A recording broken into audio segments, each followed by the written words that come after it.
Padre, gracias por el privilegio de llamarte Padre. Eres el Padre de los padres. El Padre que siempre es un ejemplo perfecto. El Padre que siempre nos ama a pesar de nuestra rebelión.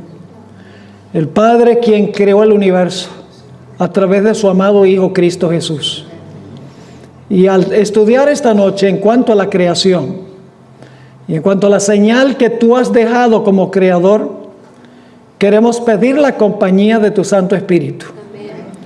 Te quiero pedir, Señor, que especialmente estés con aquellas personas en nuestro medio que no han visto la importancia de lo que vamos a estudiar esta noche. Te ruego que tú grabes el mensaje en sus mentes, en sus corazones, que pueda hacer un impacto profundo, que los lleve a tomar una decisión, a serte obedientes como hijos e hijas. Gracias, Padre, por la promesa de tu compañía, y reclamamos esa promesa en el precioso nombre de Cristo, nuestro amante Salvador. Amén. Quiero comenzar nuestro estudio esta noche. Vamos a leer mucha Biblia esta noche. Quiero decirles, ojalá hayan traído la espada. ¿Trajeron la espada? La espada de la iglesia. ¿Cuál es la espada de la iglesia? Este libro es la espada de la iglesia. El poder civil tiene su espada, pero la iglesia también tiene la suya. ¿Y cuál es más poderosa? La espada de la iglesia es mucho más poderosa que la espada del poder civil. Aunque debemos ser obedientes a Dios y debemos ser obedientes a las legítimas leyes del poder civil también.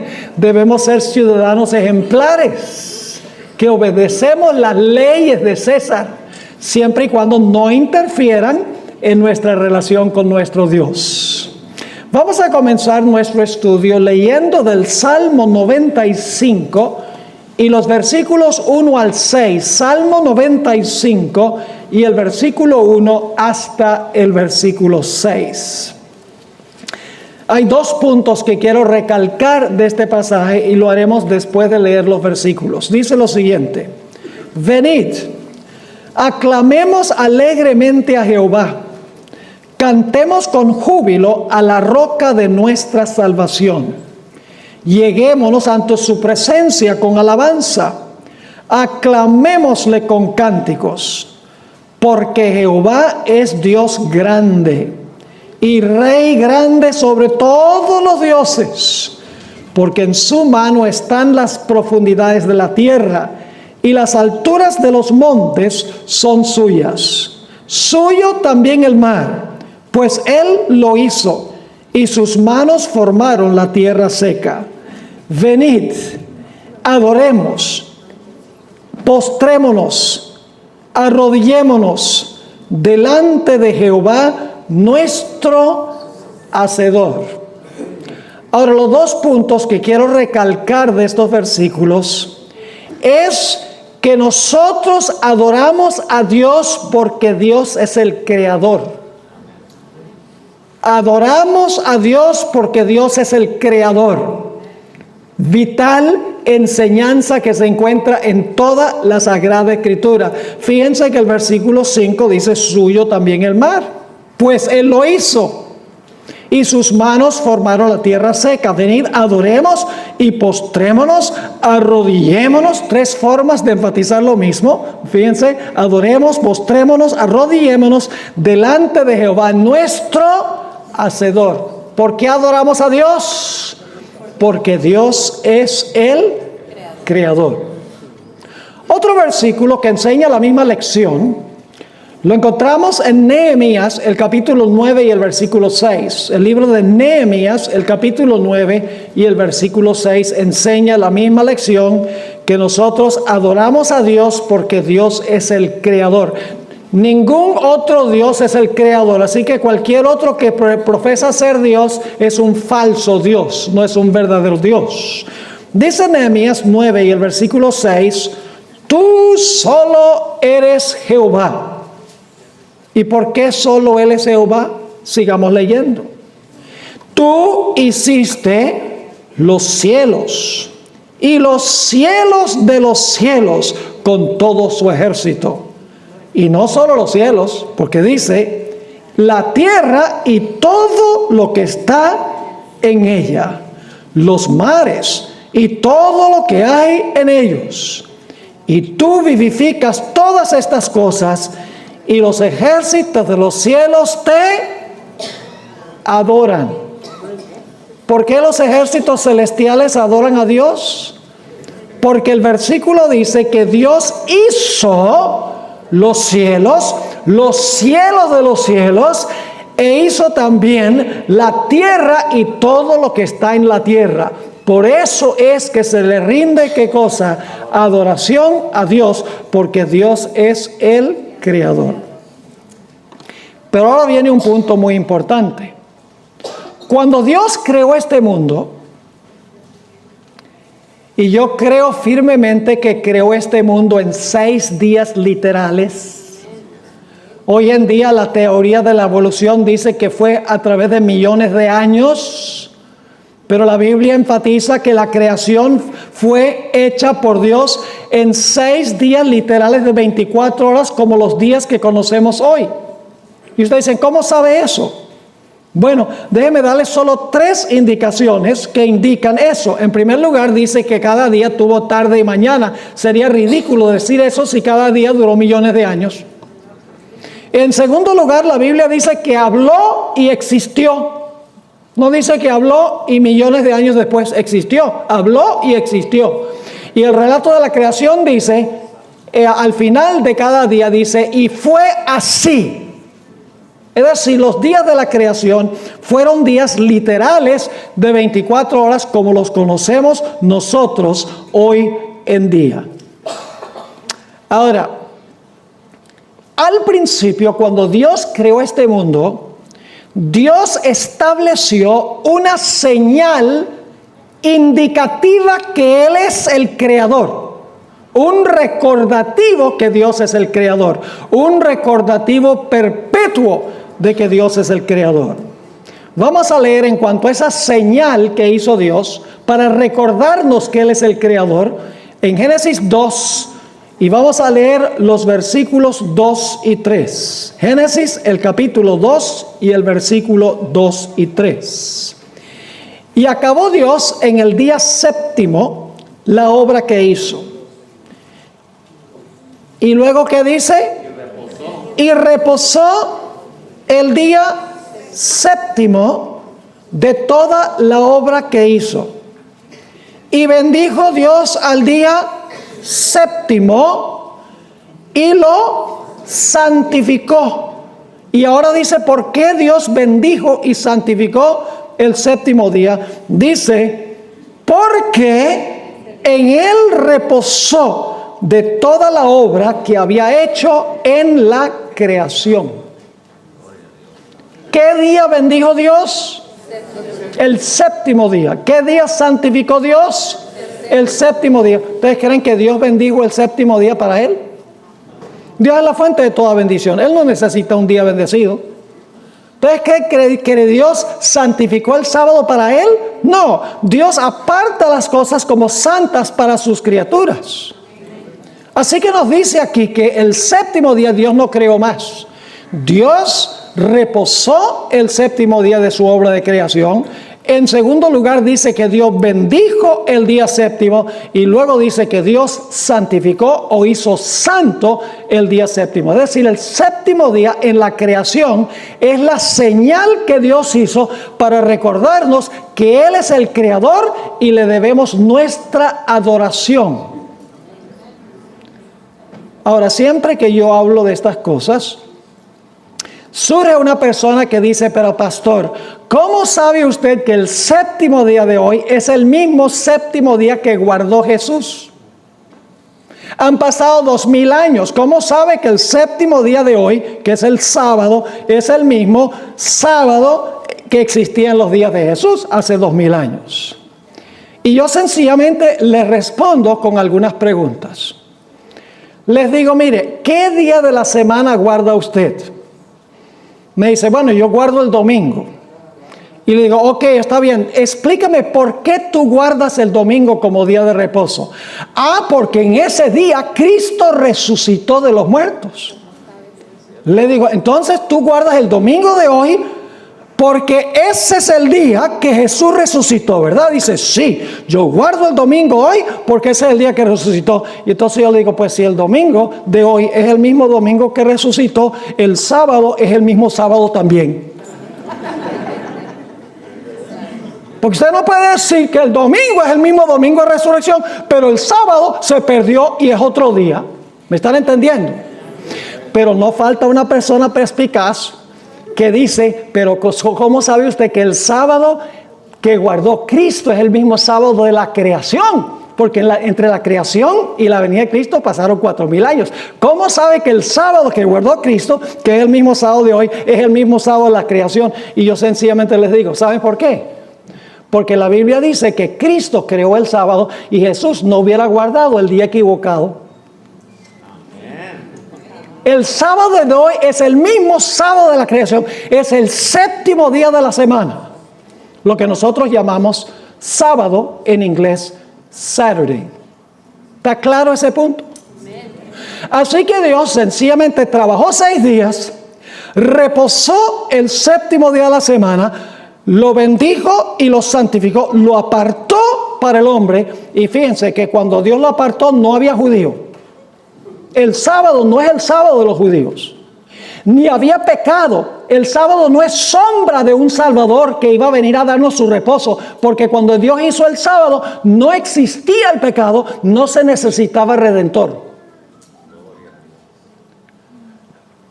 Ahora usted dice, ok, pastor, ahí dice que Dios reposó, Dios bendijo el sábado, Dios lo santificó, pero ¿a dónde dice que nosotros debemos guardarlo? Pues vamos a Éxodo, el capítulo 20 y el versículo 8 al 11. Aquí tenemos el 4º mandamiento de la santa ley de Dios. ¿Cuántos de ustedes creen que la ley de Dios todavía es para todos los seres humanos? ¿Creen ustedes que...? No cabe duda que los 10 mandamientos son para toda la raza humana, ¿sí o no? Ahora vamos a leer el 4º mandamiento de la ley de Dios. El 4º mandamiento de la ley de Dios. Dice allí en Éxodo 28. Acuérdate del día de reposo para santificarlo. Y es interesante, yo estoy leyendo la versión de Reina Valera de 1960. Ustedes van a encontrar algo muy interesante que hizo las sociedades bíblicas. Si ustedes leen la Reina Valera de 1909, en vez de día de reposo dice sábado.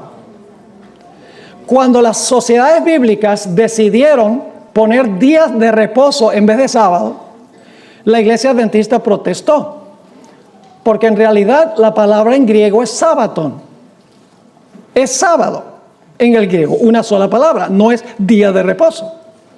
La iglesia adventista apoyaba muchísimo a las sociedades bíblicas. Entonces las sociedades bíblicas dicen, ¿qué les parece si lo que hacemos es ponemos al lado día de reposo, un asterisco, y luego al pie de la página, en letra bien pequeña, ponemos aquí equivale a sábado? Pues si equivale a sábado, ponga sábado. Es un deseo de esconder el hecho de que Dios estableció el sábado al comienzo de la historia. Así que dice nuevamente, acuérdate del día de reposo o del sábado. ¿Para qué? ¿Para quién hizo Dios el sábado santo? ¿Para quién? ¿Para Él o para nosotros? Para nosotros. Sigue diciendo, 6 días trabajarás, nosotros, y harás toda tu obra. Mas el primer día, muy bien, hay 2 personas que protestaron aquí. Solo hay 2 personas que están leyendo, ¿será? Dice, porque el ¿qué? El séptimo día es reposo de los judíos. No, señor. Es reposo para Jehová tu Dios. No hagas en él obra alguna. Tú, ni tu hijo, ni tu hija, ni tu siervo, ni tu criada, ni tu bestia, ni tu extranjero que está dentro de tus puertas. Y ahora va a dar la razón. ¿Por qué nos dice Dios que debemos nosotros trabajar 6 días y que luego debemos reposar el séptimo día? Aquí viene la razón en el versículo 11. Porque en 6 días hizo Jehová los cielos y la tierra, el mar y todas las cosas que en ellos hay. ¿Por qué se debe trabajar 6 días? Porque Dios, ¿qué? ¿Trabajó cuántos? 6 días. ¿Los días fueron literales? ¿No sería un poco ridículo si los días de la creación fueran millones de años, que Dios dijera, sigue mi ejemplo, trabajando 6 días? Eso sería lo más ridículo del mundo.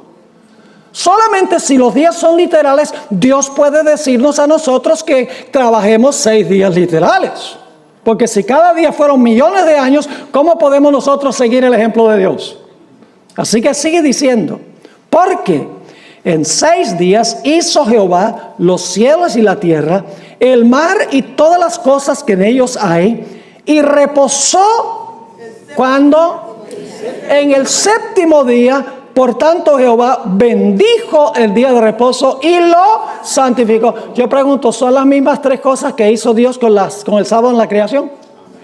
En la creación dice que Dios reposó, ¿sí o no? Dice que Dios bendijo el sábado. Dice que Dios santificó el sábado.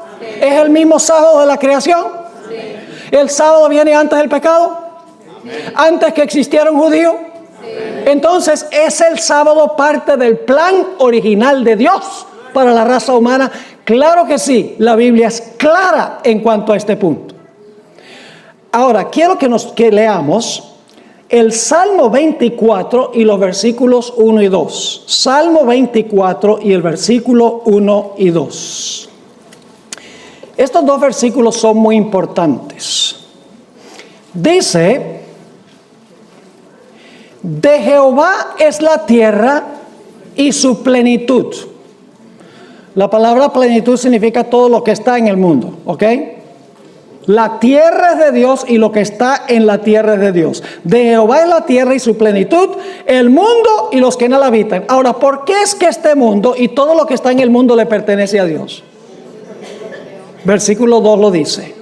Dice, porque Él la fundó sobre los mares y la firmó sobre los ríos. ¿Por qué es que Dios es el dueño de esta tierra y todo lo que está en la tierra? Porque Dios, ¿qué hizo?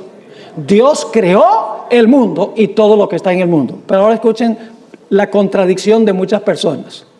Uno le dice, ¿de quién es la luz? De Dios. ¿Y por qué? Porque Dios hizo la luz. Muy bien. ¿De quién es el firmamento? De Dios. ¿Y por qué es de Dios? Porque Dios lo hizo. ¿De quién son las plantas y los árboles y las flores? De Dios. ¿Y por qué son de Dios? Porque Dios los hizo.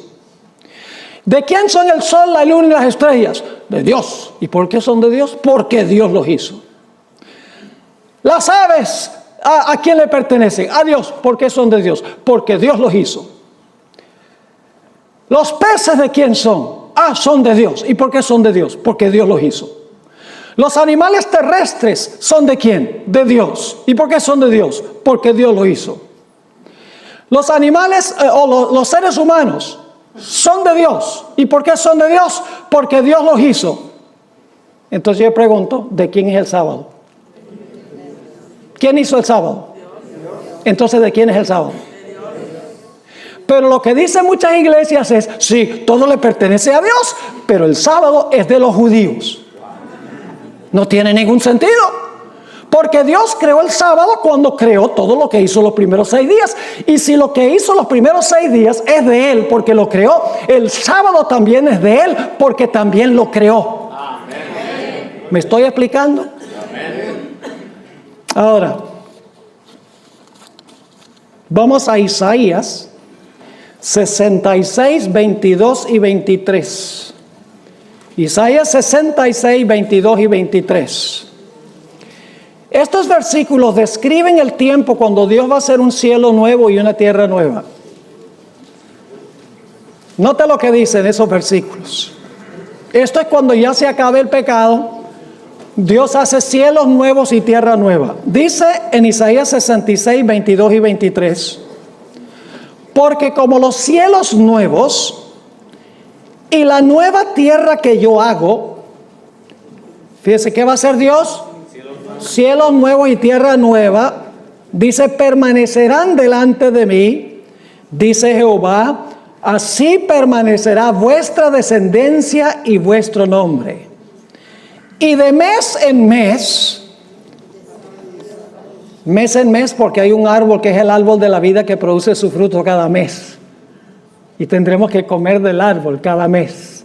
Pero no solamente dice cada mes, sino que dice de mes en mes y de día de reposo en día de reposo, es decir, de sábado a sábado, vendrán todos a ¿qué? A adorar delante de mí, dijo Jehová. ¿Cuál es la señal de adoración a Dios? El sábado. ¿Y por qué lo adoramos? Porque Dios va a hacer ¿qué cosa? Cielos nuevos y tierra nueva. Yo pregunto, ¿va a suceder lo mismo que al comienzo de la historia entonces? Al comienzo hizo cielos y tierra, creó el sábado como su señal y los seres humanos debían guardarlo en honor al Creador. Dios al final va a hacer cielos nuevos y tierra nueva. Su pueblo va a ir de sábado en sábado a adorar delante de Dios porque Él es el creador de todo, del cielo y de la tierra. Dios ha hecho una señal de que Él es el creador. Vamos a leer algunos versículos de la Biblia que presentan el sábado como la señal de Dios. Éxodo 31 y el versículo 16 y 17. Éxodo 31, 16 y 17. Ya hemos visto en Génesis que Dios creó la señal del sábado. ¿Cuándo creó la señal del sábado? Al principio, en la creación. Luego, ¿dónde reafirmó que es la señal de Él? En el cuarto mandamiento de la ley de Dios. ¿Qué día guardó Jesús? Él dice, acostumbraba a entrar a la sinagoga el sábado. ¿Qué día guardaban los apóstoles? Pedro y Pablo. Lean el libro de Hechos de los Apóstoles. Dice que ellos iban a la sinagoga, que era la iglesia de aquella época, todos los sábados. Es decir, en la Biblia no hay ninguna indicación de algún cambio del día de reposo. Éxodo 31, 16 y 17 dice, hablando en cuanto a la nación de Israel, guardarán pues el día de reposo los hijos de Israel. Y saben, cuando yo leo eso, la gente dice, debe guardar el sábado solamente Israel, porque dice los hijos de Israel. Eso es muy interesante. Ahora déjenme preguntarles, ¿a quién le dio Dios todos los 10 mandamientos? ¿A quién se los dio? A Israel. Ellos eran los que estaban al pie del monte Sinaí. Dios le dio todos los 10 mandamientos ¿a quién? A Israel. Entonces el mandamiento que dice no tendrás dioses ajenos delante de mí es solo para Israel. El mandamiento que dice no hagas imagen ni te inclines ante las imágenes solo era para Israel. Pero si Dios se lo dio a Israel. El mandamiento que dice no tomarás el nombre de Jehová tu Dios en vano es solo para Israel. El mandamiento que dice honra a tu padre y a tu madre es solo para Israel. El mandamiento que dice no matarás es solo para Israel. El mandamiento que dice no cometerás adulterio es solo para Israel. El mandamiento que dice no hurtarás es solo para Israel. El mandamiento que dice no hablarás falso testimonio contra tu prójimo es solo para Israel. El mandamiento no codiciarás es solo para Israel. Pero el sábado, ese sí es solo para Israel. ¿Tiene alguna lógica eso? Dios le dio todos los 10 mandamientos a Israel porque ese era el pueblo que existía en ese tiempo, pero no significa que no sea para todos los que vienen después de ellos. Ahora fíjense lo que dice Éxodo 31 con esto en mente. Guardarán pues el día de reposo los hijos de Israel, celebrándolo por sus generaciones por pacto perpetuo. Noten el versículo 17. Señal es para siempre entre mí y los hijos de Israel. Y ahora viene la explicación. No es porque Israel salió de Egipto por alguna razón que tiene que ver con el Israel literal. Va otra vez ¿a dónde? A la creación como la razón. Porque dice, al final del versículo, dice, porque es señal por esta razón. Es señal, ¿porque qué? Porque en 6 días hizo Jehová los cielos y la tierra, y en el 7º día cesó y reposó. ¿Por qué debía guardar Israel el sábado? Porque Dios lo hizo ¿cuándo? En la creación. ¿Lo hizo para nosotros también? Sí, porque en ese tiempo no había judío ni tampoco había pecado. Noten Ezequiel 20 y el versículo 12 y 20. Nuevamente indica que el sábado es la señal entre Dios y su pueblo. Ezequiel 20 y el versículo 12, y vamos a leer luego el versículo 20. Dice allí: y les di también mis días de reposo. Recuerden que la palabra es sábado en el idioma original. Les di también mis sábados para que fuesen, ¿por qué? Por señal entre mí y ellos, para que supiesen que yo soy Jehová, que los ¿qué? Que los santifico. Y luego el versículo 20: y santificad mis días de reposo, y sean por señal entre mí y vosotros, para que sepáis que yo soy Jehová vuestro Dios. Ah, pero Jehová vuestro Dios, ese solo era el Jehová de Israel, ese no es el Jehová nuestro. ¿Ustedes creen que Jehová también es nuestro? Amén. Entonces, ¿por qué la gente dice, aquí dice, bueno, el sábado es la señal entre Dios e Israel para que supieran que Jehová es su Dios, pero hoy en día esa señal no existe como indicativo entre Dios y su pueblo? No tiene sentido, mis queridos amigos y hermanos. El sábado es la señal desde el comienzo de la historia. Lo dice Génesis 2, lo dice Éxodo 20, lo dice Éxodo 31, lo dice el libro de Ezequiel.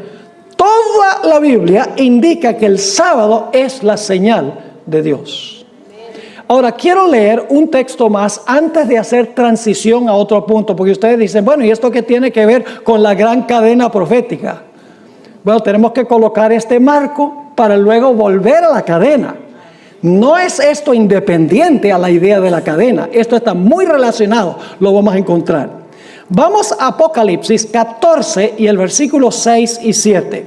Apocalipsis 14, 6 y 7. Y mientras ustedes están buscando esos versículos, permítame mencionar que en Apocalipsis 14, Dios imparte 3 mensajes finales al planeta Tierra.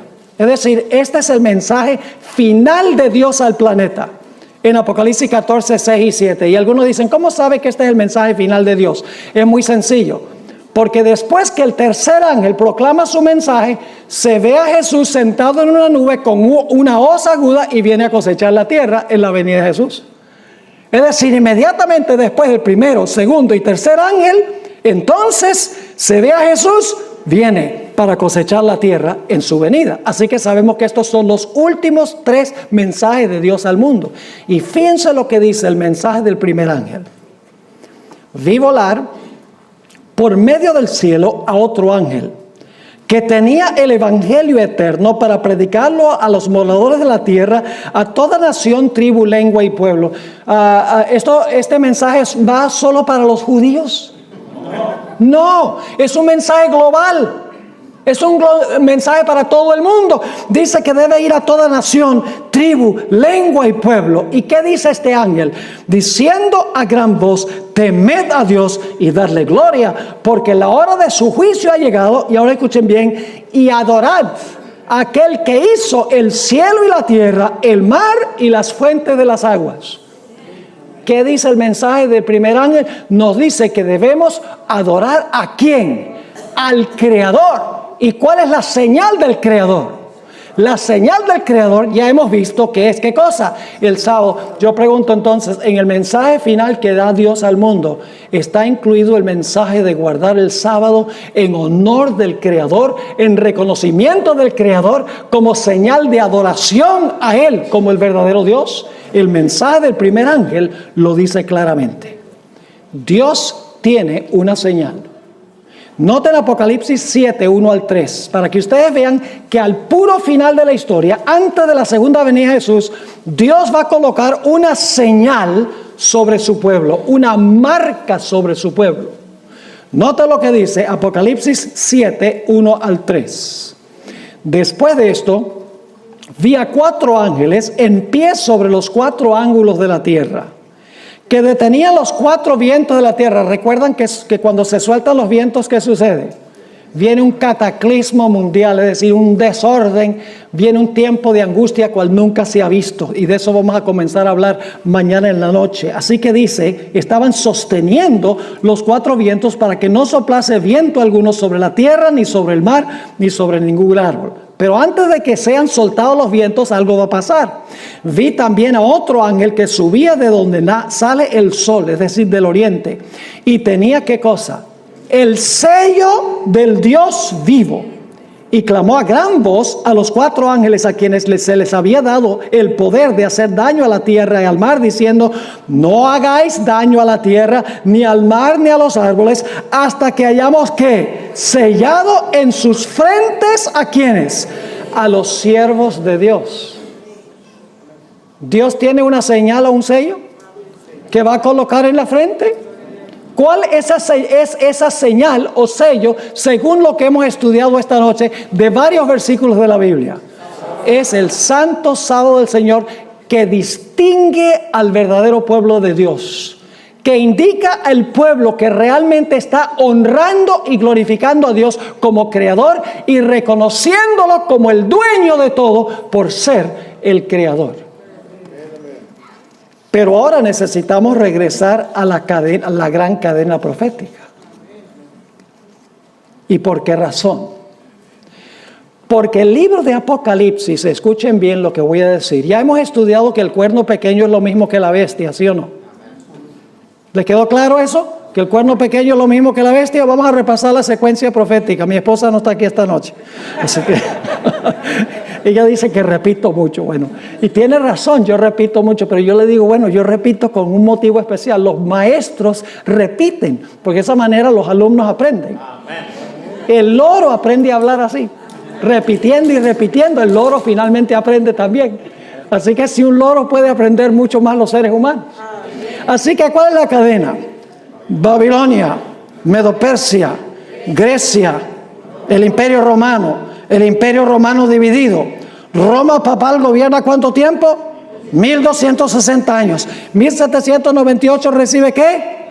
Una herida mortal. En el mismo tiempo se levanta ¿qué? Otra bestia, que representa ¿qué nación?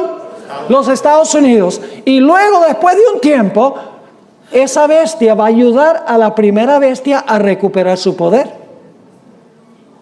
¿Quién es esa bestia que recibe la herida mortal y cuya herida mortal se va a sanar? Esto lo estudiamos en los primeros 3 temas. No cabe duda que representa a Roma papal, no las personas en la Iglesia Católica. Quiero volver otra vez a enfatizar ese punto, porque la Iglesia Católica está llena de gente que ama a Dios. Está llena de gente que sirve a Dios con toda su alma. No tienen todo este conocimiento, porque sencillamente han escuchado lo que enseñan sus líderes espirituales. No han mirado lo que dice la Biblia por sí mismos. Pero cuando escuchan esto, dicen: wow, yo no sabía eso. Y se unen al pueblo remanente de Dios cuando conocen la verdad. Así que quiero que recordemos que la bestia en Apocalipsis es lo mismo que el cuerno pequeño. ¿Qué pensó el cuerno pequeño que podía hacer? En Daniel 7:25 dice que la bestia pensó que podía inclusive cambiar ¿qué? Cambiar la ley de Dios, los 10 mandamientos en alguna manera. Ahora vamos a leer Apocalipsis, el capítulo 14 y el versículo 9 al 11. Apocalipsis 14 y el versículo 9 al 11. Este es el mensaje del tercer ángel. El mensaje del primer ángel instaba a la gente a hacer ¿qué cosa? ¿Adorar a quién? Al Creador. ¿Lo captaron o no? El mensaje de Apocalipsis 14, 6 y 7 llama a todo el mundo a adorar al Creador. ¿Y cuál es su señal? El sábado. Pero el tercer mensaje nos advierte de no adorar a otro poder que es contrario a Dios. Y ese poder también tiene su marca. Noten lo que dice Apocalipsis 14, 9 al 11. Y el tercer ángel lo siguió diciendo, es decir, siguió a los primeros 2 ángeles, diciendo a gran voz: si alguno, ¿qué cosa? adora, yo pregunto, si la gente va a adorar a la bestia, ¿van a considerar que la bestia es Dios? ¿O que que ocupa el lugar de Dios? ¿Van a creer que la bestia ocupa el lugar de Dios? Sí. Si están adorando a la bestia, sí. ¿Cómo no? ¿Y cuál es la señal de la adoración al Creador? Qué interesante. Así que dice, si alguno adora a la bestia y a su imagen y recibe la ¿qué?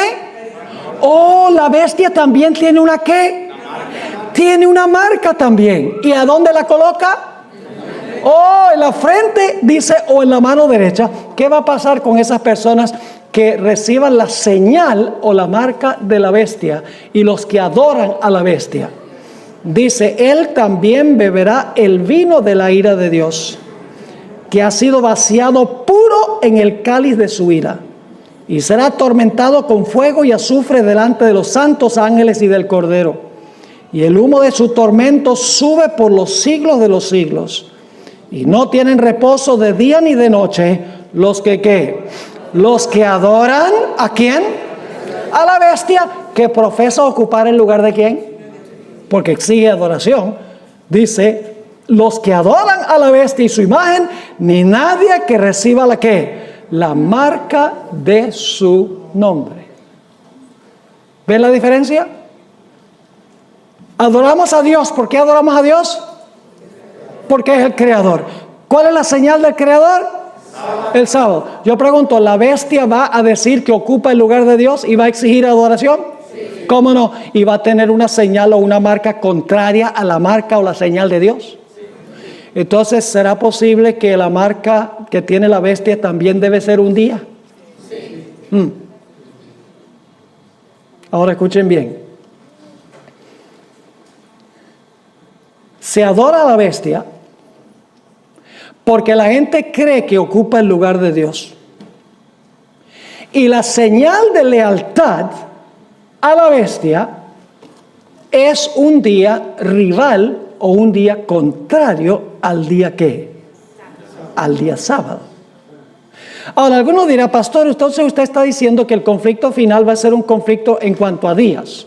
Porque eso es lo que dicen muchas iglesias. Entonces los adventistas dicen que el conflicto final va a ser un día versus otro día. No, mis hermanos y hermanas, mis queridos amigos, no es un conflicto de un día versus otro día. Es cuestión de cuál autoridad acepta usted. Es cuestión de autoridad. El día es sencillamente la forma en que se prueba a quién somos leales. Por ejemplo, si usted guarda el sábado como señal de Dios, ¿está aceptando la autoridad de quién? De Dios. Si usted guarda el domingo, que fue creado por la bestia como día de reposo, cuando cambió la ley de Dios, usted está aceptando la autoridad de quién?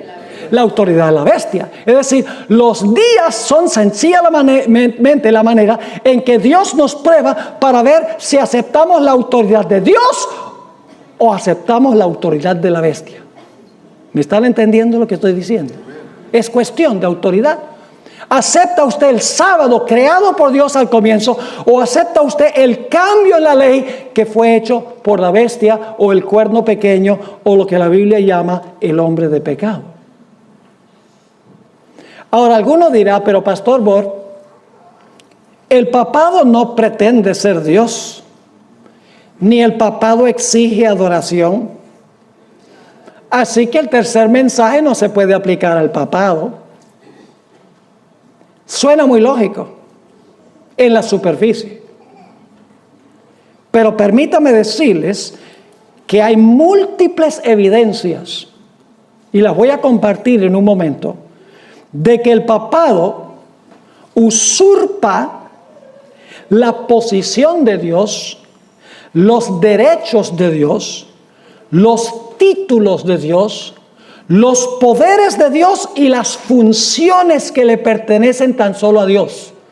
Y puede decir, nosotros no exigimos adoración, pero las acciones demuestran lo contrario. Y ustedes dicen, ¿cómo sabemos eso? Les voy a compartir 9 evidencias. ¿Han leído ustedes alguna vez Segunda de Tesalonicenses, el capítulo 2 y el versículo 3 y 4? Habla allí del hombre de pecado que se sienta en el templo de Dios haciéndose pasar por Dios. ¿Sabe lo que representa ese hombre de pecado que se sienta en el templo de Dios haciéndose pasar por Dios? Es el papado. Y usted dice, pero pastor, ¿cómo sabe usted eso? ¿Acaso el templo no es el templo de Jerusalén que se va a construir algún día por allá en el Medio Oriente? Eso es lo que enseña la mayoría de los cristianos. La mayoría de los cristianos dicen, no, lo que va a pasar es que se va a reconstruir el templo de Jerusalén y entonces va a haber una persona bien maligna, que es el cuerno pequeño o la bestia, y va a levantar una estatua bien grandota y le va a decir a todo el mundo, adoren esa estatua que está ahí, y entonces le va a poner un tatuaje en la frente. Eso es lo que están enseñando las iglesias. Ellos no ven el papel del papado ni el papel del protestantismo apóstata en los Estados Unidos, porque interpretan equivocadamente las profecías. Usan el método erróneo para explicar las profecías. Por eso no ven que se están cumpliendo en Roma y en los Estados Unidos, porque están mirando allá a ISIS. Y está mirando allá el conflicto entre los palestinos e Israel. Está mirando allá. Y mientras tanto, Roma y Estados Unidos cumplen las profecías y nadie lo ve porque están mirando a donde no es. Es cosa seria usar el método correcto de interpretar las profecías. Porque si usted las interpreta mal, usted va a terminar en el lado equivocado. Si usted no sabe quién es la bestia, usted no va a saber cuál es la imagen de la bestia. Ni tampoco va a saber cuál es la marca de la bestia. Es vital saber quién es la bestia y el cuerno pequeño. Y qué es lo que van a hacer. Ese poder que se siente en el templo de Dios. ¿Saben ustedes qué es el templo de Dios? Cada vez que el apóstol Pablo usa esa expresión, templo de Dios, está hablando de la iglesia. ¿No sabéis que vosotros sois templo del Espíritu Santo? Y está hablando en plural. Nosotros lo aplicamos individualmente. Ciertamente nuestro cuerpo es un templo, pero en el griego está diciéndole a la iglesia de los Corintios, no saben que ustedes son el templo del Espíritu Santo. La iglesia es el templo del Espíritu Santo.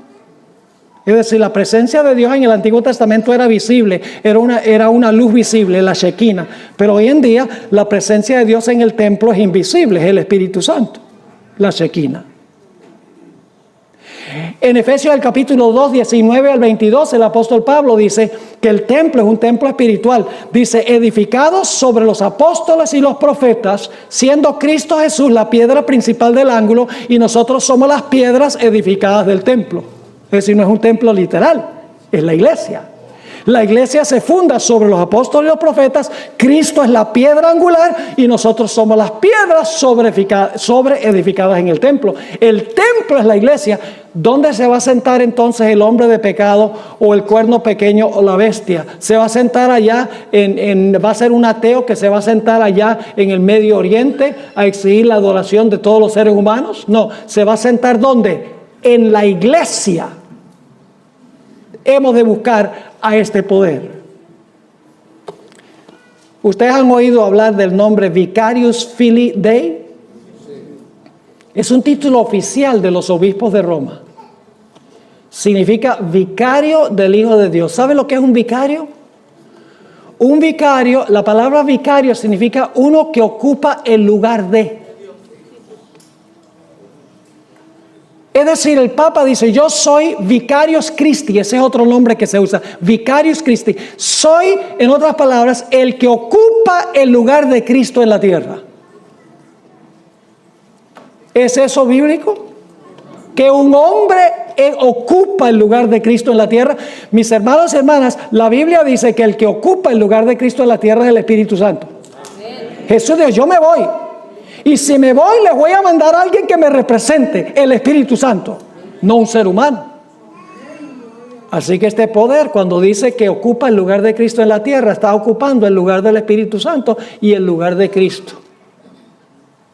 Cosa seria. Es más, ¿saben ustedes lo que significa la palabra anticristo? Generalmente pensamos que anticristo significa contra Cristo. Pero la palabra anticristo se compone de dos palabras griegas, una preposición anti y el sustantivo Christos, anticristos. En el griego, cuando se le pone un de prefijo, una preposición a un sustantivo, significa en lugar de.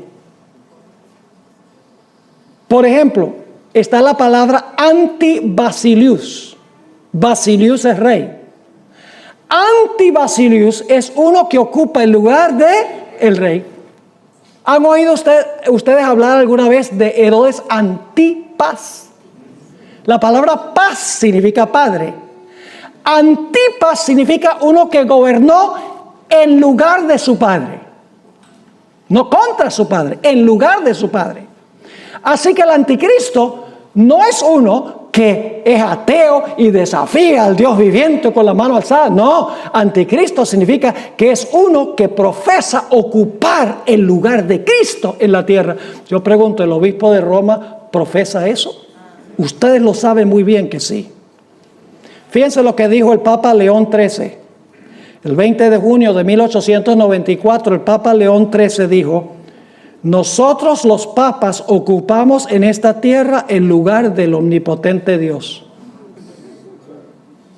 Y en la enciclopedia, una enciclopedia católica muy conocida, editada por Lucius Ferraris, Prompta Biblioteca, tiene 8 volúmenes, en el artículo que se titula Papa, y yo no estoy consiguiendo esto de internet, yo tengo los 8 tomos en mi biblioteca.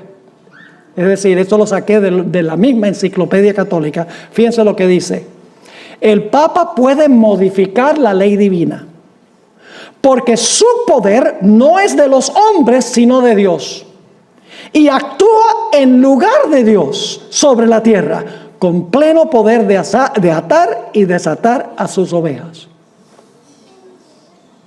¿Entendieron esa cita? Además, el Papa permite que se le llame Santo Padre. Jesús dijo en Mateo 23 y el versículo 9: a nadie en esta tierra llames Padre. Y no está hablando de nuestros padres biológicos. Está hablando de espiritualmente, porque el contexto es de líderes. Dice: a nadie llaméis en esta tierra Padre. Y los papas permiten que se le llame no solo Padre, sino Santo Padre. Hay uno solo que es santo, Dios. El Papa permite que se le inclinen, que le besen el anillo, que le doblen rodilla. El Señor Jesucristo prohibió eso en el segundo mandamiento. No solo eso, sino supuestamente Pedro fue el primer papa. ¿Y ustedes recuerdan cuando Cornelio, ese gentil, fue a la casa de Pedro? Y cuando se encontró con Pedro, ¿qué hizo Cornelio? ¡Oh! Se arrodilló. ¿Y qué le dijo Pedro? Bésame el anillo. No. ¿Qué dijo Pedro? Levántate de ahí, que yo soy hombre como tú eres hombre. No permitió que se le inclinaran. Jesús dijo: nadie te llame Padre en esta tierra. Yo pregunto, ¿el papado dice que tiene poder para perdonar pecados? ¿Quién es el único, según la Biblia, que puede perdonar pecados? Entonces, si el papado dice nosotros podemos perdonar pecados, está reclamando el poder y la posición ¿de quién?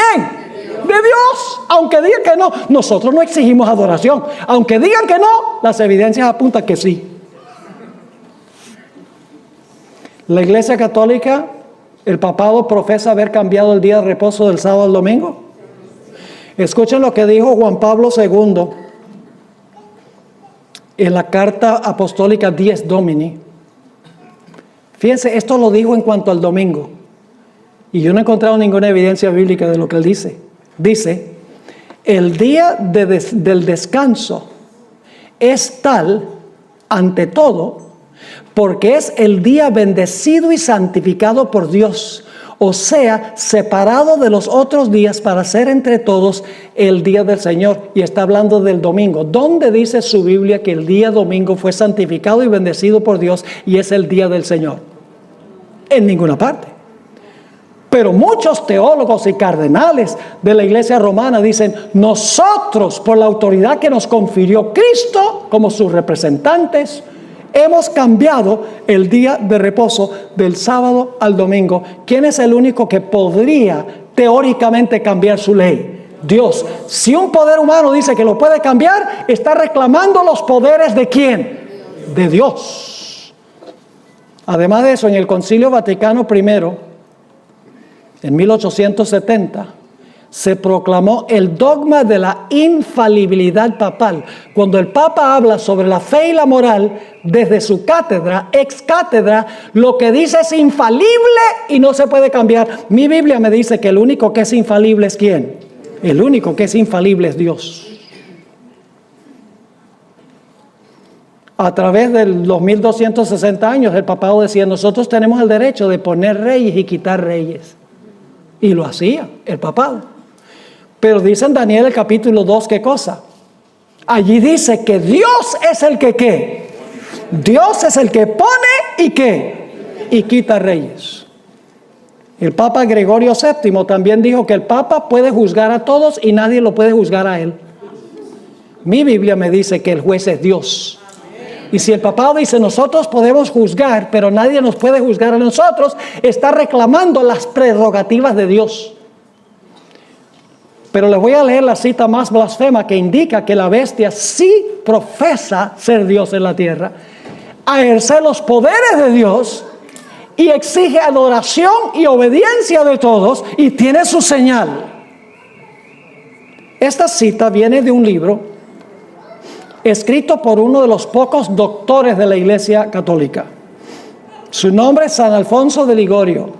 Escribió un libro titulado Los deberes y la dignidad del sacerdote o selva. Casi tengo recelo de leer esta cita, pero la voy a leer. De modo que está hablando de cuando el sacerdote supuestamente puede transformar la hostia en el cuerpo real de Cristo y la copa de vino en la sangre real de Jesús. Está hablando sobre eso, fíjese lo que dice. De modo que en cierto sentido se le puede llamar al sacerdote el creador de su creador, ya que cuando pronuncia las palabras de consagración, crea, por así decirlo, a Jesús en el sacramento, dándole una existencia sacramental y ofreciéndolo como víctima al Padre Eterno. Así como en la creación, bastó que Dios dijera, sea hecho y fue hecho, Él habló y existió. Asimismo, basta que el sacerdote diga, hoc est corpus meum, es decir, este es mi cuerpo, y he aquí que el pan ya no es pan, sino el cuerpo de Cristo. El poder del sacerdote, según San Bernardino de Siena, es el poder de una persona divina. ¿El poder del sacerdote es qué? El poder de una persona divina. Pues en la transubstanciación del pan se requiere tanto poder como la creación del mundo. Eso es blasfemia. Yo pregunto entonces, ¿la bestia exige adoración por más que diga que no? ¿Y cuál es la señal? ¿Cuál es la señal que tiene? Que el Papa Francisco I está queriendo decir, mire, hay que darle descanso a los pobres el domingo. La familia necesita un día familiar el domingo. El planeta necesita un día para descansar por el problema del cambio climático el domingo. ¿Por qué creen ustedes que está diciendo domingo, domingo y domingo y domingo?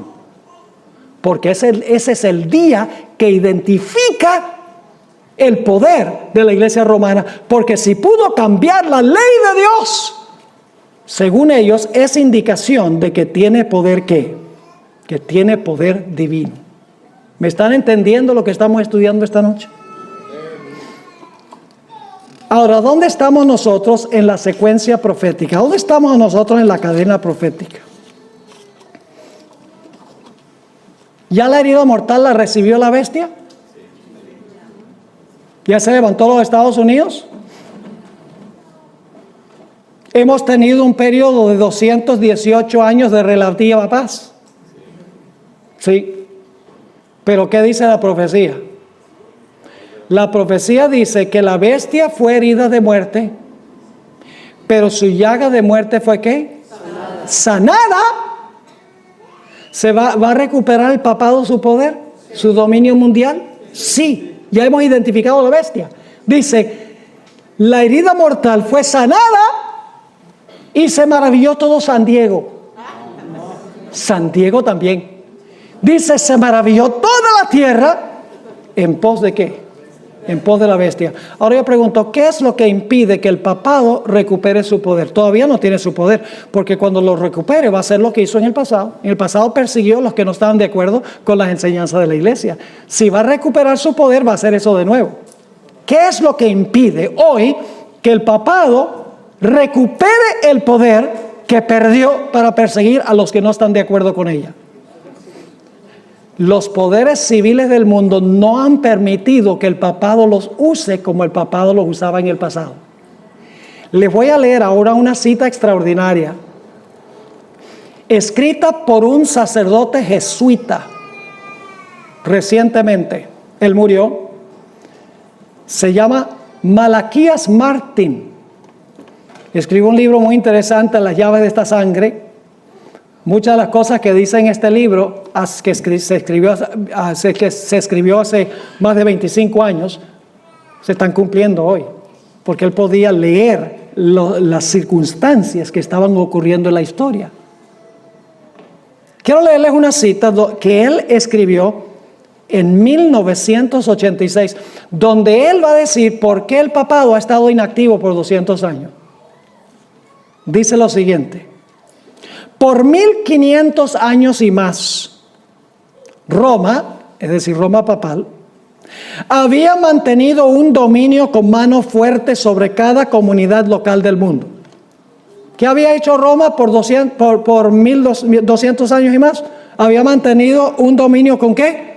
Con mano fuerte sobre cada comunidad local del mundo. Y luego dice lo siguiente: en gran medida, y admitiendo algunas excepciones, ese era el punto de vista romano.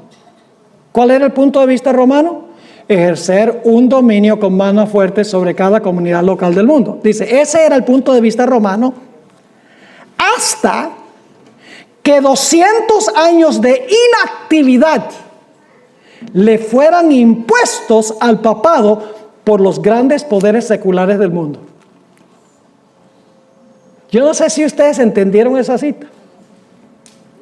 Él está diciendo que la razón por la cual Roma papal no puede ejercer un dominio con mano fuerte sobre cada comunidad local del mundo es porque los poderes seculares del mundo le han impuesto 200 años de inactividad al sistema papal. Ahora, ¿saben lo que es interesante? Si ustedes van desde 1986, cuando él escribió esto, 200 años hacia atrás, ¿saben a dónde van? A la Revolución Francesa.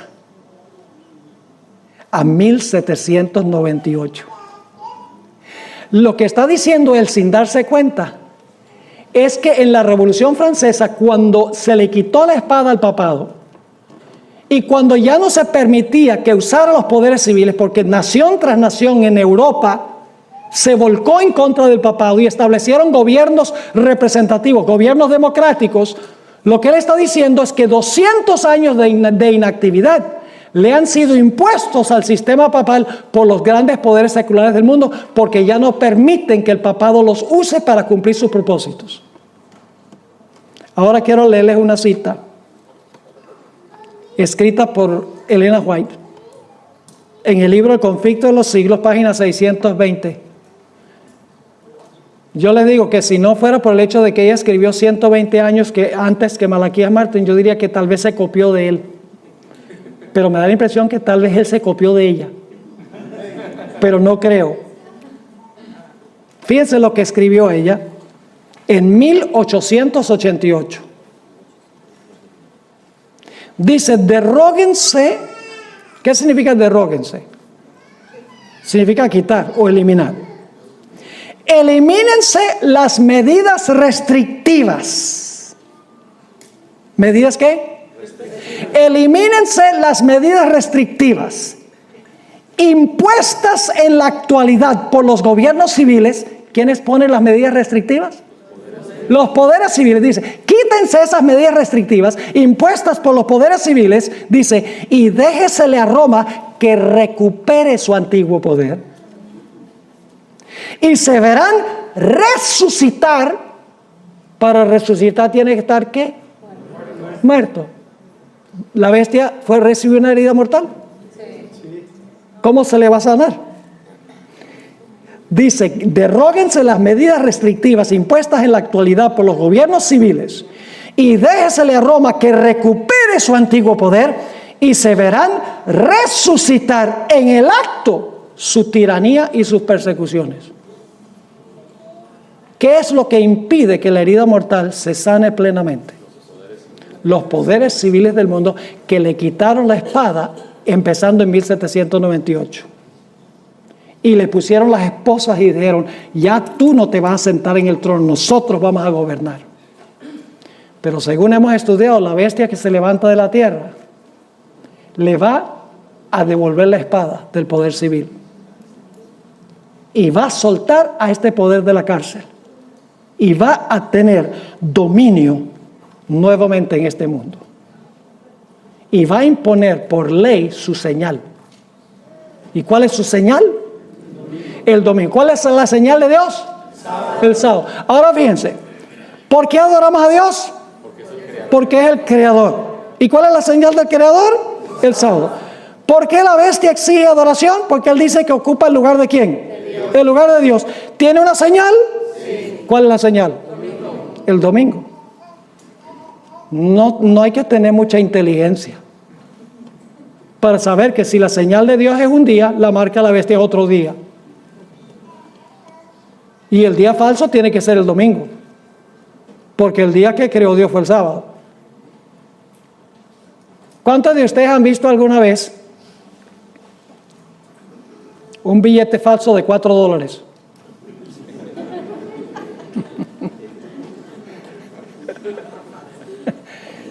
Imagínense cuánto dinero podrían ganar los falsificadores si hicieran un montón de billetes falsos de $4.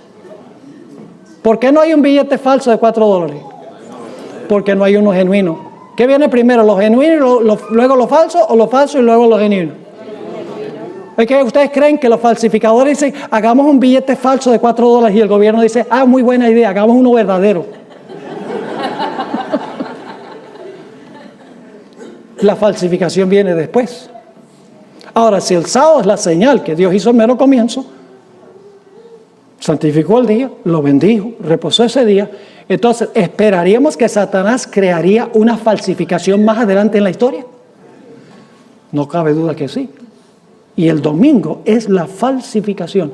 Y escuchen bien, veo señales que la herida se está sanando. Yo estuve en Filadelfia en septiembre del año pasado cuando vino el Papa.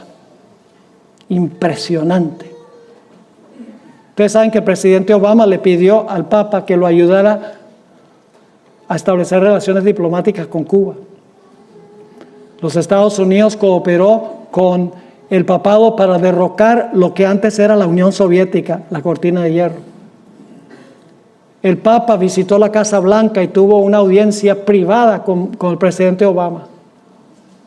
Por primera vez en la historia de los Estados Unidos dio un discurso ante el Pleno del Congreso de los Estados Unidos.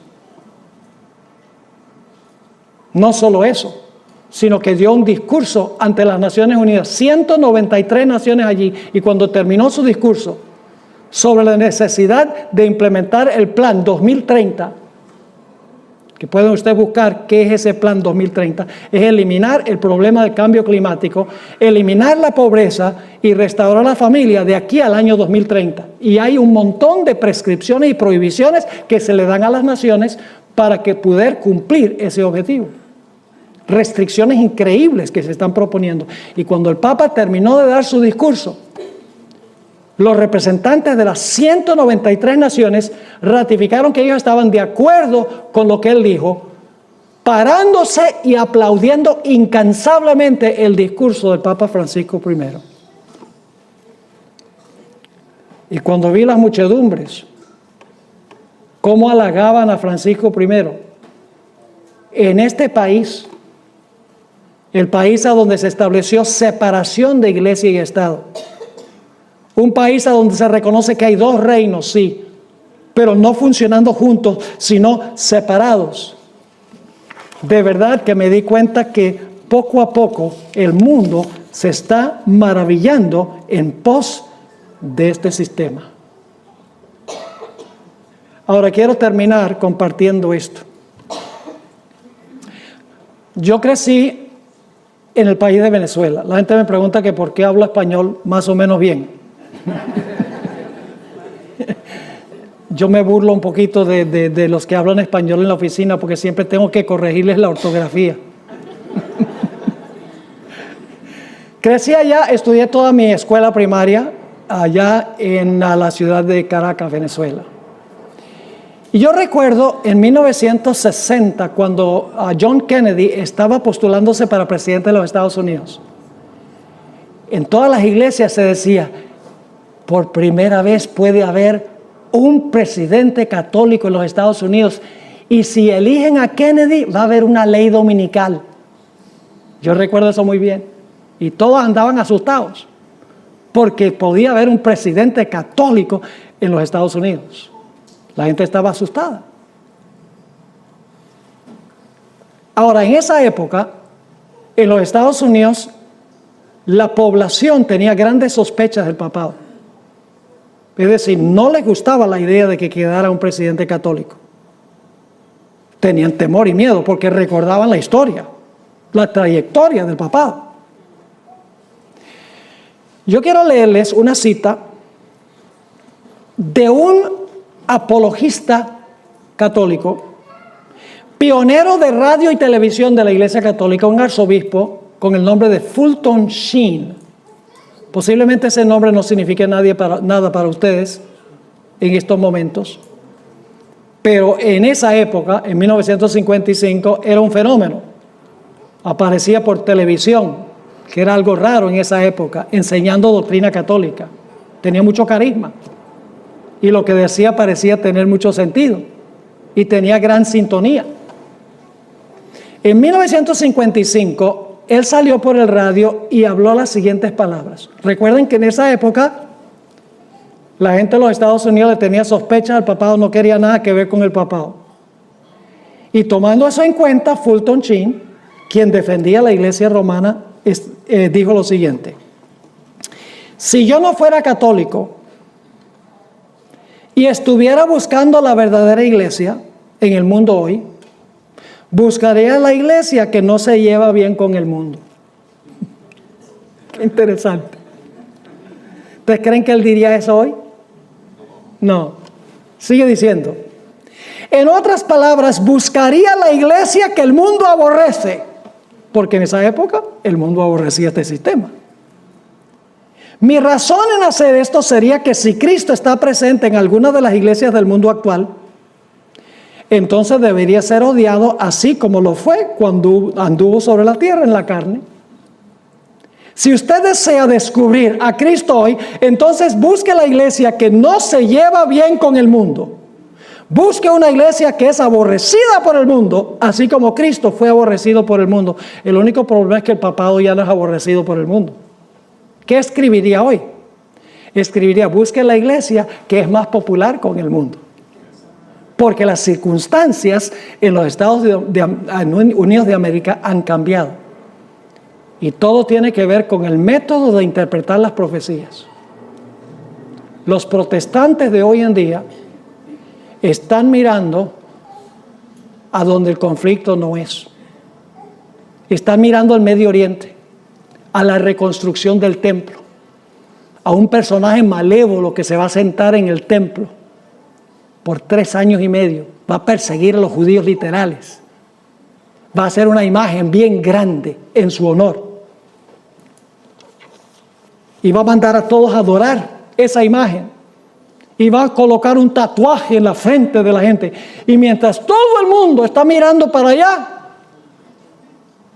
crece en Roma un sistema que cumple esta profecía, crece en los Estados Unidos un enamoramiento con este sistema y nadie ve que la profecía se está cumpliendo porque están mirando a donde no es. ¿Ustedes creen que la iglesia adventista tiene un mensaje especial para este tiempo? Sí. Mis hermanos y hermanas, nosotros tenemos el mensaje que el mundo necesita oír. Y usted dice, algunos dicen, ay pastor, pero leer el mensaje del tercer ángel, eso no es amor. Ay, que si adora a la bestia su imagen, recibe la marca, a la ira de Dios, y fuego y azufre y todo eso. No. Dile a toda la gente, Cristo te ama. ¿Ustedes creen que el mensaje del tercer ángel es un mensaje de amor? ¿Ustedes creen que el mensaje del tercer ángel es un mensaje de amor? ¿O es que Dios manda mensajes de odio? Es un mensaje de amor. ¿Por qué? Porque Dios no quiere que adores a la bestia, ni que recibas la marca. Te ama y por eso te dice, no adores a este sistema, no sigas este sistema, no recibas la marca, no guardes la marca de este sistema, porque si no te vas a perder. Es una advertencia de amor. Por ejemplo, si yo le digo a un hijo de Dios, mira, cuando vayas a cruzar la calle, mira para los dos lados. Porque si no miras para los dos lados, puede venir un carro y te va a espaturrar. Te va a regar por toda la carretera. Y dice, ¡ay, qué mensaje tan traumatizante! ¿Y por qué es que yo le doy esa advertencia? Porque no quiero que cruce la calle sin mirar. Es un mensaje de amor. Los mensajes de los tres ángeles son mensajes de amor. Hermanos y hermanas, si nosotros callamos, nuestros vecinos se van a perder. Nuestros compañeros de trabajo se van a perder. La gente con quienes entramos en contacto va a terminar adorando a la bestia porque no supieron. ¿Quiénes les van a contar? Mis hermanos y hermanas, nosotros tenemos el mensaje profético para esta hora. Ahora yo quiero preguntar en esta noche, ¿cuántos están agradecidos a Dios por el maravilloso mensaje que Él nos ha concedido? ¿Quiere levantar la mano? Gloria al Señor, gloria a Dios. Se me ocurre hacer otra pregunta. Tenemos indudablemente personas aquí que para ellos esto es algo impactante. Esto no lo conocían, han asistido varias noches y dicen, wow, yo no sabía nada de esto. Yo quiero preguntar, hay personas aquí que no han estado guardando el sábado por ignorancia, no premeditadamente, sino porque no sabían la importancia de esto, que quieren decirle al Señor Jesús, esta noche yo he entendido lo que hemos estudiado sobre el sábado y sobre el domingo, sobre la bestia y sobre su imagen. Y Señor, esta noche yo quiero decirte que yo estoy dispuesta de obedecer tu palabra y de guardar tu santo día. ¿Quiere levantar la mano a esa persona en esta noche? Yo quiero tener una oración por ti. Pónganse de pie. No estoy hablando ahora de los que están guardando el sábado, los que han escuchado esto. Y tal vez no lo entendían. Dice, wow, esto es nuevo para mí. Ahora reconozco la importancia del sábado. Gloria a Dios, tenemos varias personas. ¿Alguien más? Esto no es una obligación. Es un privilegio que Dios nos concede. Pararnos en favor de la verdad en público si es necesario. ¿Alguien más quiere en esta noche decir sí, yo también? ¿Podría pedirle un favor? ¿Por qué no viene aquí adelante? Yo voy a bajarme acá. Yo quiero tenerlo cerquita para tener una oración con ustedes en esta noche. Gloria a Dios. Tenemos que decidir hoy a quién vamos a servir. ¿A Jehová o a la bestia? Gracias a Dios que tenemos un buen grupo que ha dicho, vamos a servir a Jehová. Yo y mi casa serviremos a Jehová. Gloria a Dios. Qué lindo grupo. ¿Alguien más en esta noche? No vamos a alargar el llamado, ya el tiempo se fue, pero se me ocurre pensar que hay otras personas aquí que ustedes saben que lo que hemos presentado es la verdad, lo hemos presentado directamente de la Escritura. No te pongas a pensar de lo que va a decir tu familia o lo que va a decir los problemas del trabajo. Algunos dicen, ay, pero sí, ¿cómo voy a hacer para guardar el sábado? Mire, Dios no nos pide que guardemos el sábado y luego nos va a desamparar, nos va a ayudar para que podamos guardar su sábado y también tengamos nuestro trabajo. Si nosotros somos fieles a Dios, Dios será fiel con nosotros también. Solo unos pocos segundos más y luego vamos a tener una oración en esta noche para pedir que Dios bendiga esta decisión que no es fácil tomarla. Bien, gloria a Dios, me alegra el corazón ver este grupo hermoso esta noche que ha respondido al llamado del Señor. Si alguien durante la oración quiere unirse a este grupo, siéntase libre de pararse, venga y únase a este grupo antes que termine esta reunión. No va a ser más fácil en el futuro. Puede ser que, bueno, yo tomo mi decisión después. Mientras más la demora, más difícil es.